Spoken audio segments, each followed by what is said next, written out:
आपने ये बात नोटिस की होगी कि बाइबल में जितने अच्छे और बड़े किरदार हैं, चाहे वो दाऊद हो, चाहे वो अब्राहम हो, सुलेमान हो, पतरस हो, पौलुस हो, एक कॉमन चीज इनमें थी, वो थी ईश्वरीय बुद्धि के साथ चलना। सबको मेरी आवाज आ रही है? पीछे हाथ हिलाओ अगर आ रही है तो। ऐसे इलाकों में हाथ हिलाओ जहां आवाज अच्छी तरह से नहीं आ रही। नहीं आ रही अगर आवाज अच्छी तरह से। कौन कौन से इलाके हैं? नोट कर लो टीम, जहां कंप्लीट आवाज अच्छी तरह से नहीं है। स्क्रीन्स का काम हो चुका है, लाइट्स का काम होने वाला है, उसके बाद जो साउंड प्रूफिंग का काम हो जाएगा, परफेक्ट आवाज आएगी, डोंट वरी, जल्दी हो जाएगा। एक कॉमन चीज इन सब में थी, वो कॉमन चीज थी ईश्वरीय बुद्धि। अपने पड़ोसी को बोलो, ईश्वरीय बुद्धि। प्रॉब्लम कहां है? प्रॉब्लम यह है कि हम जब लोगों की टेस्टिमनी को सुनते हैं, हम उनकी स्टोरीज को नहीं सुन पाते और फिर हम अपने आप को उनके साथ कंपेयर करने लगते हैं कि मेरे को भी तो यही प्रॉब्लम है, मैं आजाद क्यों नहीं हूं।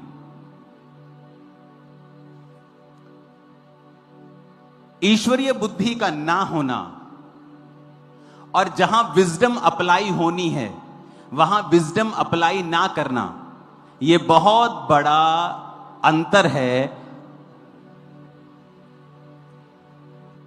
कि आप अपनी लाइफ में वो नहीं कर पा रहे जो परमेश्वर करना चाहता है। पीछे स्क्रीन पे कोई स्टिल कर दो, मूविंग मत करना कुछ भी। अगर नियोमी का पति आत्मिक बुद्धि लगाता और यह सोचता कि मैं एक ऐसी जगह पे जा रहा हूं सेवा के घर को छोड़ के, जहां पैसा तो मिलेगा पर मैं आत्मिक स्टैंडर्ड में गिर जाऊंगा, सेवा से दूर हो जाऊंगा, पर उसने वहां स्पिरिचुअल विजडम का प्रयोग नहीं किया और एकदम से उसकी लाइफ में गिरावट नहीं आई। सालों लग गए उसको मरने में, उसके बच्चों को मरने में सालों लग गए उस गिरावट में, लेकिन वो गिरना उसी दिन से शुरू हो गया था जब उसने अपने शरीर से सोचा और आत्मिक बुद्धि से नहीं सोचा। और रूत महीनों बाद बोअज से उसकी शादी हुई, लेकिन वो उसी दिन बढ़ना शुरू हो गई थी जिस दिन उसने अपनी आत्मिक बुद्धि लगाई थी और कहा था कि मैं अपनी सास के साथ ही रहूंगी ताकि मुझे यहोवा परमेश्वर की आराधना करना नसीब हो। दाऊद आत्मिक बुद्धि, आशीष नहीं थी, भाइयों की लाइफ ज्यादा आशीषित थी, पर फिर भी वो परमेश्वर के साथ वफादार था। आत्मिक बुद्धि। आज लोग पैसा मांगते हैं, मिनिस्ट्रीज में लोग बोलते पास्टर्स हमें परमेश्वर रास्तों को क्यों नहीं खोलता? क्योंकि तुम लोग कभी भी टाइथ नहीं बोते हो। इस दुनिया का सबसे बड़ा स्टेडियम, दुनिया का सबसे बड़ा स्टेडियम, लोग बोलते हैं गुजरात में, कोई बोलता है नॉर्थ कोरिया में है। अब रिकॉर्ड ब्रेक होने वाला है। दुनिया का सबसे बड़ा स्टेडियम नाइजीरिया की एक चर्च बना रही है, दुनिया का सबसे बड़ा स्टेडियम। और उस पास्टर की टेस्टिमनी क्या है? वो अपना पर्सनल टाइथ और चर्च का टाइथ दोनों निकालता है। कहता मुझे फिर लोगों की ओर देखने की जरूरत नहीं पड़ती, मैं वफादार खुदा के साथ रहता हूं, उसके पैसों के साथ रहता हूं और परमेश्वर मुझे सप्लाई देता है और असीमित सप्लाई देता है। कई बार हम परमेश्वर के वचनों को बाय फेथ अप्लाई नहीं कर पाते, जिसकी वजह से आप एक लिमिटेड सोर्स के अंदर रहते हैं। कई पास्टर्स को परमेश्वर सामर्थ्य देता है, थोड़ी सी हीलिंग होती है, तब वो बड़ी बड़ी मिनिस्ट्रीज को अटैक करने लगते हैं। परमेश्वर कहता बस अब मैं तुझे ज्यादा नहीं दूंगा। कई पास्टर्स की लाइफ में हीलिंग का वरदान है, लेकिन उनकी चर्च कभी एक लेवल से ऊपर नहीं जाती, उनकी अनॉइंटिंग नहीं जाती। क्यों? जैसे ही कुछ बड़ा काम वो करते हैं, सेकेंड डे वो दूसरी मिनिस्ट्रीज पे अटैक करना शुरू करते हैं। और प्रभु कहता है, अगर मैं तुझे इतना दे रहा हूं और तू अटैक कर रहा है, अगर मैं तुझे ज्यादा दूंगा तो अपने आप को परमेश्वर समझ लेगा। इसलिए मैंने आपको कहा था कि जो सामर्थी लोग हैं वो हर बार जवाब नहीं दे पाते। 100 में से 99 बार, 100 में से कई बार 100 बार भी वो जवाब नहीं दे पाते। क्यों? क्योंकि उन्हें पता है उन्हें सामर्थ के काम करने हैं, वो नहीं कर पाएंगे अगर संसारिक लड़ाई झगड़ों में वो फंसेंगे। आत्मा में कोई जवाब देना हो मैं दे दूंगा, लेकिन आप कुछ बोलेंगे कुछ मेरे खिलाफ, उसका मेरे पास कोई जवाब नहीं होगा, क्योंकि मुझे परमेश्वर के सामने सीधा रहना है। ये गवाहियां जो आज आई हैं, ये मेरा जवाब है उन लोगों के लिए जो खुदा यहां कर रहा है। ये जवाब है उन लोगों के लिए कि क्या तुम्हारी जिंदगी से ऐसा कर रहा है परमेश्वर? अगर नहीं कर रहा है तो सुधर जाओ। हालेलुया। आत्मिक बुद्धि हर जगह आपको लगाई हुई मिलेगी जहां बड़ा मिरेकल हुआ होगा, जहां भी परमेश्वर का हाथ आया होगा। आपने नोटिस किया होगा उसके पीछे एक स्पिरिचुअल विजडम थी जो अप्लाई की गई थी।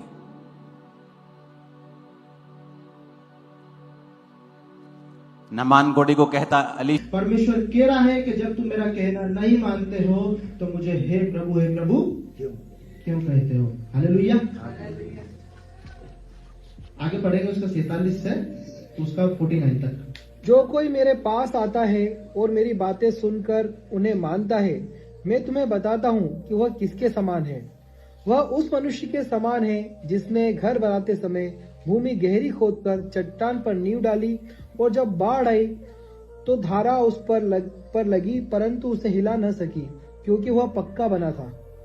परंतु जो सुनकर नहीं मानता, वह उस मनुष्य के समान है जिसने मिट्टी पर बिना नींव का घर बनाया।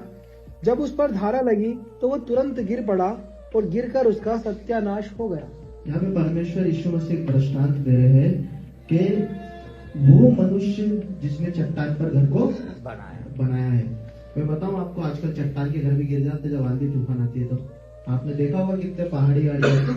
तो वो परमेश्वर कह रहा है, तो वो हम विश्वास में जब गिर जाते हैं ना, तभी परमेश्वर का वचन कह रहा है कि जब तुम मेरी बात नहीं मानते हो तो मुझे हे प्रभु क्यों कहते हो। हमारा विश्वास जो है वो चट्टान के नहीं, आत्मिक विश्वास की परमेश्वर बात कर रहा है। संसारिक घर की परमेश्वर बात नहीं कर रहा है कि आप घर अच्छा बनाओ, 12 पिल्लरों को बनाओ, नहीं तो वाले घर तो अभी भी गिरते। आपने देखा होगा कितने उत्तराखंड में देखोगे आपने कितनी बार बाढ़ आई है, कितने प्रलय आए हैं, सब कुछ तबाह हो गया। अच्छी नींव पे बने हुए घर भी गिर गए। यहाँ पे परमेश्वर आत्मिक घर की बात कर रहा है कि आपका आत्मिक घर परमेश्वर के वचन के अनुसार अगर मजबूत होगा तो वो कभी भी नहीं गिरेगा, कभी भी नहीं डगमगाएगा, क्योंकि परमेश्वर को हम सबका ध्यान है।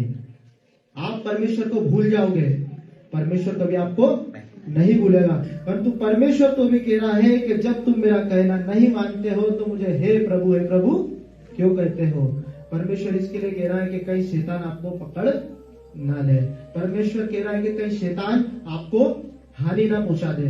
परमेश्वर हमारी चिंता करता है, हमें अपने आप की चिंता हो नहीं हो, परंतु परमेश्वर को हमारी चिंता है। परमेश्वर ने हमें बुद्धि दी है, बुद्धि के साथ साथ परमेश्वर ने उसका जो जीवित वचन है वो हमारे लिए दिया है। तो उस जीवित वचन के अनुसार अगर हमारा जीवन को जिएंगे तो कभी भी शैतान हमें हानि नहीं पहुंचा सकता है, क्योंकि परमेश्वर का वचन कहता है कि शैतान तो फाड़ खाने के लिए बेटा है।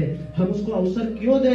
तो परमेश्वर का वचन जो है वो हमें बता रहा है कि हमारा जो विश्वास है वो उस चट्टान पे बने हुए एक पिल्लर के समान हो कि जो कभी भी नहीं डगमगाएगा, वो हमेशा विजय को ही प्राप्त करेगा। आइए हम परमेश्वर के जीवित वचन से आगे देखें। मानव जाति से परमेश्वर ने प्रेम किया, उसके बाद भी परमेश्वर निरंतर मानव जाति से एक ही चीज कह रहा है, मन फिराओ क्योंकि स्वर्ग का राज निकट है। मन फिराओ, स्वर्ग का राज निकट है। हम वचन को सुनते तो है, बाकी सुनने के बाद हम भूल जाते हैं। परमेश्वर ने जो वचन कहा है वो वचन सोच समझ कर हमें दिया है, क्योंकि परमेश्वर को मालूम है कभी भी आपके जीवन में मुसीबतें आ सकती है। इसके लिए अपने मन को फिराओ क्योंकि स्वर्ग का राज निकट है।